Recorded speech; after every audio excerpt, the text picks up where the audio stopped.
What's up, gamers? It's been a little bit since I've talked into a microphone over some gameplay in the background. Yeah, as you can see from the title, it's a question. I'm really asking, am I wasting time? And it's not in the sense of, am I wasting time with people? It's more so in the video essays that I create and that I want to create. Am I wasting time in the scripts that I am writing? There was a video that came out recently by Drew Gooden where his video talks about how all these video essays and Netflix shows and all these sorts of things, they have a tendency to kind of waffle around and go around the point and do more plot synopsis instead of actually explaining what the video game is about or the movie is about. And that detracts from the entire medium of video essay creating, because instead of listening to someone talk about a topic that's interesting or something that you would be led to have, or that you would be led to believe is interesting based off the title, you instead just get to hear them talk about like a step-by-step sequence of what actually happens in the games. And I think that there are some ways to structure that where you talk about a step-by-step sequence and you can explain the way that one thing leads into another, but I do feel that is rather surface level, right? And so when it's come to my own writing, I feel like I am wasting time sometimes. I've made that video where I was talking about how I wanted to come back and make these massive video essays, these really big scale projects. But when I went back and looked at the script, a lot of them were wasting your time. A lot of them were just kind of plot synopsizing, because I was trying to, instead of make qualitative content, make content that was actually interesting, I was making stuff that was just base plot summary, something that if you've played the game before, you didn't need to have repeated to you, especially if you're looking for a fresh perspective or to me actually to get around to my own points and my own personality. And that has kind of paralyzed me into not wanting to write a whole lot. And I also don't have a whole lot of topics that I know how to write for, because there's this video that I've been working on and off for over a year now, well over a year.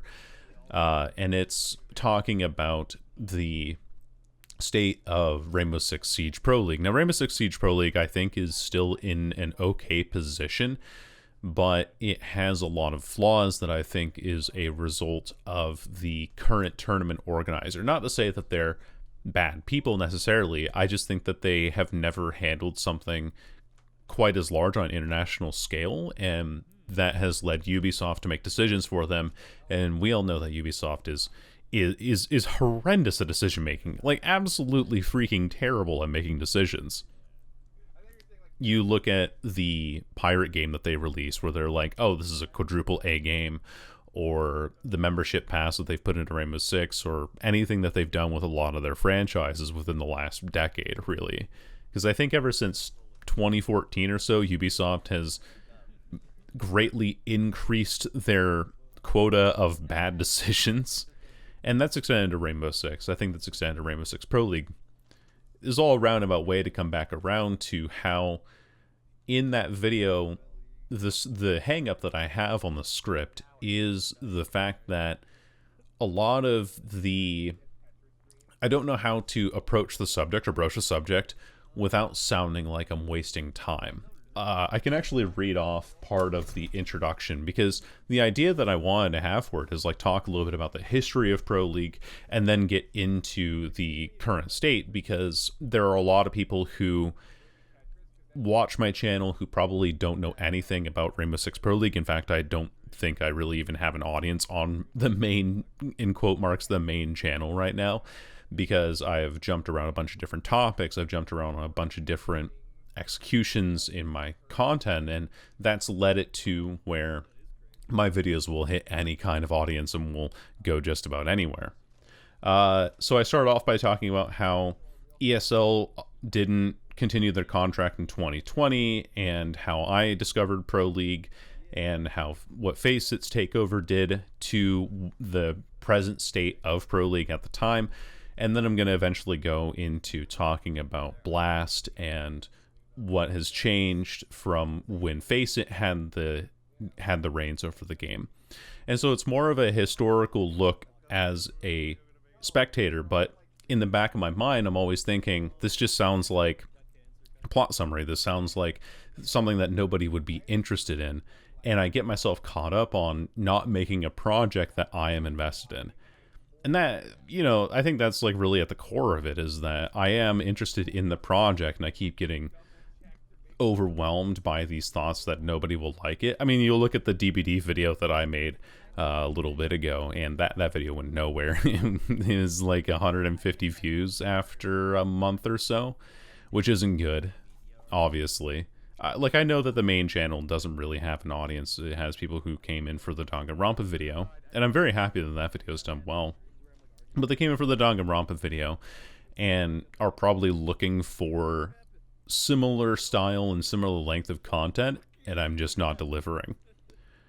And it's not that I'm making projects too big for myself or that I'm too busy. I know how to work out ways that I can edit in the evening to be able to actually get projects out on time or in a timely schedule once I have them written and recorded. Like, I've gotten myself into a much better headspace now where I'm actually okay with editing nowadays and not really worrying about it. The problem is that for main channel stuff, I haven't really recorded or finished writing anything because of these conflicts that I have internally with all of these video essays that I'm working on. I do have one that I actually want to go back and complete, but I need to refresh my memory on the content and also timestamp some clips and mark some book pages and etc. The topic is, I'm comparing Dr. Sleep, which is a book written by Stephen King. It was the sequel to The Shining. So I'm comparing the movies to their books and then both properties against each other and showing, what changed over time. What do I like about this versus this? And were the books better? And in my opinion, yes, the books were better. And I'm really happy with how that script has gone along so far, because I think that the comparative analysis there very much reminds me of the "at least it looks nice" video.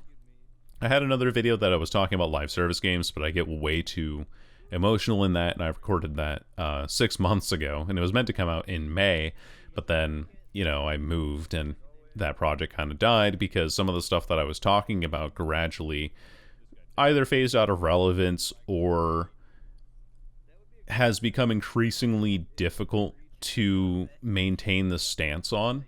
So I got very upset that LOR was shut down. It's probably like the angriest I've ever sounded in a recording. And that was a couple months after LOR's PvP.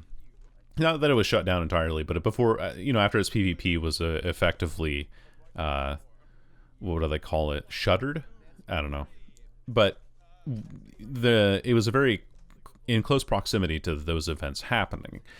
And so when you hear me talk, I'm like, and this happened just a few months ago. And so now I have an outdated script that I haven't been able to edit on. And it's just a big project that I don't think will go anywhere and really kind of waste time. So I'd like to revisit the script and trim it down a little bit to something more reasonable and more tangible. But if you're ever wondering why I haven't uploaded on main in a while, that is at the core of it. And I hope you all understand.